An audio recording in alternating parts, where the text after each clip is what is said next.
बिहार विधानसभा चुनाव में हार जीत चाहे किसी की भी हो, पर एक नुकसान बीजेपी नेता और प्रदेश के डिप्टी सीएम सम्राट चौधरी का हो चुका है।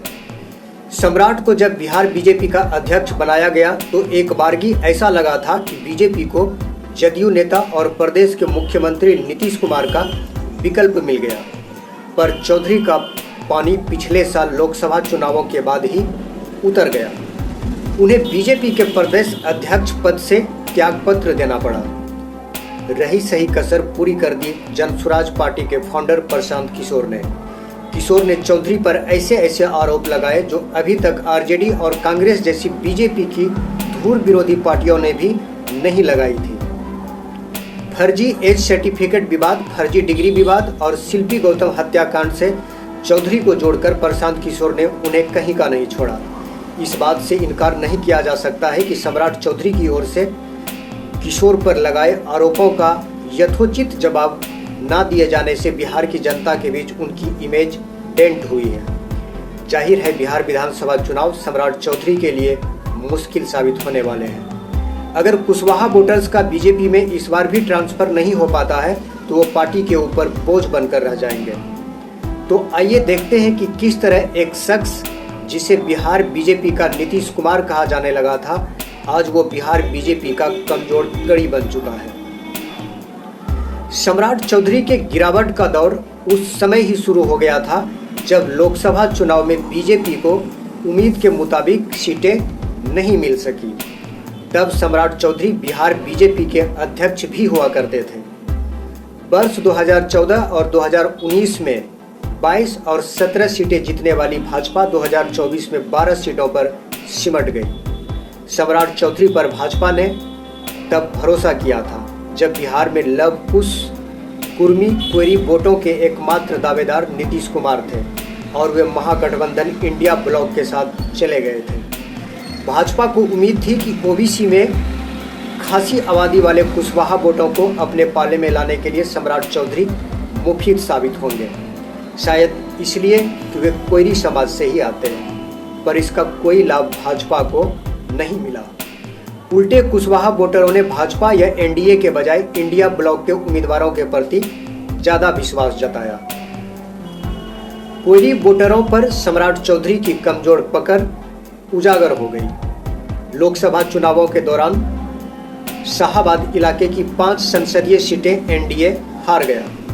भाजपा को सबसे अधिक तकलीफ इस बात की थी कि राजपूत बहुल औरंगाबाद सीट से उसके राजपूत उम्मीदवार सुशील कुमार सिंह हार गए और राजद के उम्मीदवार अभय कुशवाहा जीत गए, यानी कुशवाहा वोट बीजेपी को ना मिलकर आरजेडी को गए। इतना ही नहीं, कोयरी बिरादरी से आने वाले एनडीए के एक घटक राष्ट्रीय लोक मोर्चा के अध्यक्ष उपेंद्र कुशवाहा को भी हार का सामना करना पड़ा।